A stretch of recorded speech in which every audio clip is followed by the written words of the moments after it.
नमस्कार, daily line के news file के मॉर्निंग बुलेटिन में आपका स्वागत है। मेरा नाम प्रशांत है। इस बुलेटिन में हम आपको बताएंगे असम सरकार ने मुस्लिम मैरिज एंड डिवोर्स एक्ट 1935 के खिलाफ क्या बड़ा कदम उठा लिया है और बताएंगे कांग्रेस ने बीजेपी की केंद्र सरकार पर अब क्या आरोप लगाए हैं।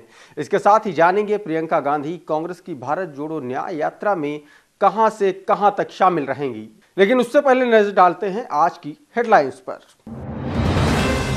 असम की हिमंता बिस्वा शर्मा सरकार का बड़ा फैसला, राज्य में मुस्लिम मैरिज एंड डिवोर्स एक्ट खत्म, अब स्पेशल मैरिज एक्ट के तहत होंगी सभी शादियां। कांग्रेस ने बीजेपी सरकार पर एक बार फिर लगाया आरोप, कहा चंदा वसूलने के लिए ईडी सीबीआई का गलत इस्तेमाल कर रही सरकार, सुप्रीम कोर्ट की निगरानी में हो मामले की जांच। किसान आंदोलन का आज 12वां दिन, शंभू और खनौरी बॉर्डर पर डटे किसान, 29 फरवरी तक टाला दिल्ली कूच का फैसला। संदेश खाली केस में विरोध प्रदर्शन जारी, आक्रोशित लोगों ने टीएमसी नेता के घर पर किया हमला, शाहजहां शेख के भाई के घर में लगाई आग। महाराष्ट्र में मराठा आरक्षण को लेकर फिर से आंदोलन, ओबीसी कोटा से ही आरक्षण लेने पर अड़े जरांगे, कहा अंग्रेजों से भी बुरी है ये सरकार। और अब शुरुआत करते हैं आज की अहम और बड़ी खबरों की। असम की हिमंता बिस्वा शर्मा की सरकार ने एक बड़ा फैसला लिया है। असम सरकार ने राज्य में मुस्लिम मैरिज एंड डिवोर्स एक्ट 1935 को खत्म करने का ऐलान किया है। यह फैसला शुक्रवार रात मुख्यमंत्री हिमंता बिस्वा शर्मा की अध्यक्षता में कैबिनेट की बैठक में लिया गया। अब राज्य में सभी शादियां स्पेशल मैरिज एक्ट के तहत की जाएंगी।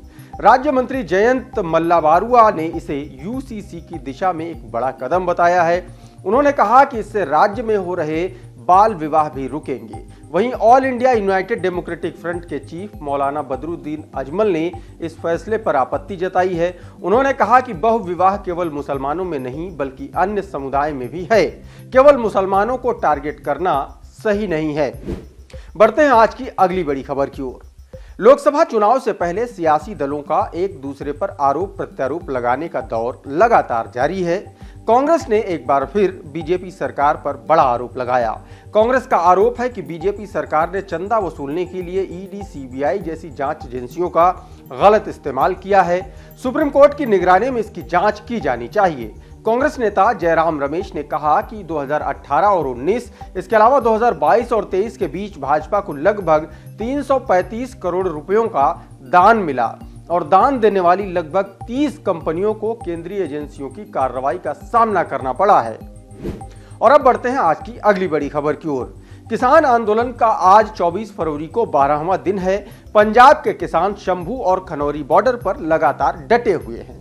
किसानों ने दिल्ली कूच का फैसला हालांकि 29 फरवरी तक टाल दिया है। वहीं शंभू और खनौरी बॉर्डर पर आज शाम को कैंडल मार्च होगा। उधर खनौरी बॉर्डर पर बठिंडा के युवा किसान शुभकरण का अभी तक अंतिम संस्कार नहीं हुआ है। पंजाब सरकार ने परिवार को 1 करोड़ का मुआवजा और बहन को सरकारी नौकरी देने की घोषणा की है।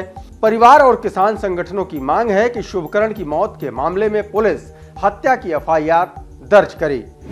बढ़ते हैं आज की अगली बड़ी खबर की ओर और अगली बड़ी खबर महाराष्ट्र से है। महाराष्ट्र में मराठा आरक्षण आंदोलन के नेता मनोज जरांगे ने राज्य में एक बार फिर से आंदोलन करने का ऐलान कर दिया है। वो आज यानी कि 24 फरवरी से आंदोलन शुरू कर रहे हैं। जरांगे ओबीसी कोटे से ही आरक्षण लेने की मांग पर अड़े हुए हैं। उन्होंने कहा कि ये सरकार और निजाम अंग्रेजों से भी बुरी है, इसलिए इस बार बच्चे और बुजुर्ग भी आंदोलन में शामिल होंगे। अगर एक भी बुजुर्ग की मौत होती है तो सरकार इसके लिए जिम्मेदार होगी। और अब बढ़ते हैं आज की अगली बड़ी खबर की ओर और अगली बड़ी खबर पश्चिम बंगाल से है। पश्चिम बंगाल का संदेश खाली मामला लगातार गर्माता जा रहा है। पीड़ित महिलाओं समेत स्थानीय लोग लगातार विरोध प्रदर्शन कर रहे हैं। इस दौरान 23 फरवरी को आक्रोशित भीड़ ने टीएमसी नेता अजित मैती के घर पर हमला बोल दिया और उसे चप्पलों से भी पीटा। इसके अलावा लोगों ने उनके घर की बाड़ का हिस्सा तोड़ दिया और बाइक भी तोड़ दी। आरोप है कि अजित मैती अवैध जमीन हड़पने में शाहजहां शेख के साथ मिला हुआ था। वहीं हमले की सूचना मिलने के बाद पुलिस मौके पर पहुंची और लोगों को शांत करवाया। दूसरी तरफ संदेश खाली में ही गुस्साए लोगों ने शेख शाहजहां के भाई के घर में आग लगा दी। ग्रामीणों का आरोप है कि शेख शाहजहां के भाई सिराजुद्दीन ने उनकी 142 बीघा जमीन हड़प ली है। यहां पर भी मौके पर पहुंचकर पुलिस ने मामले को शांत करवाया। अब बात करते हैं आज की अगली बड़ी खबर की। कांग्रेस की भारत जोड़ो न्याय यात्रा इन दिनों यूपी में है। राहुल की यात्रा आज यानी कि 24 फरवरी को मुरादाबाद से शुरू हो रही है। कांग्रेस महासचिव प्रियंका गांधी आज मुरादाबाद से यात्रा में शामिल हो रही हैं। वो मुरादाबाद से चलकर अमरोहा, संभल, बुलंदशहर, अलीगढ़, हाथरस, आगरा होते हुए फतेहपुर सीकरी लोकसभा तक यात्रा के साथ रहेंगी। वहीं पूर्व मुख्यमंत्री अखिलेश यादव 25 फरवरी को आगरा में भारत जोड़ो न्याय यात्रा में शामिल होने वाले हैं। उधर भारत जोड़ो न्याय यात्रा के बीच राहुल गांधी पर एक और केस दर्ज हो गया है। कर्नाटक की अदालत ने कांग्रेस नेता राहुल गांधी समेत CM Siddaramaiah, deputy CM DK Shivakumar को समन जारी किया है।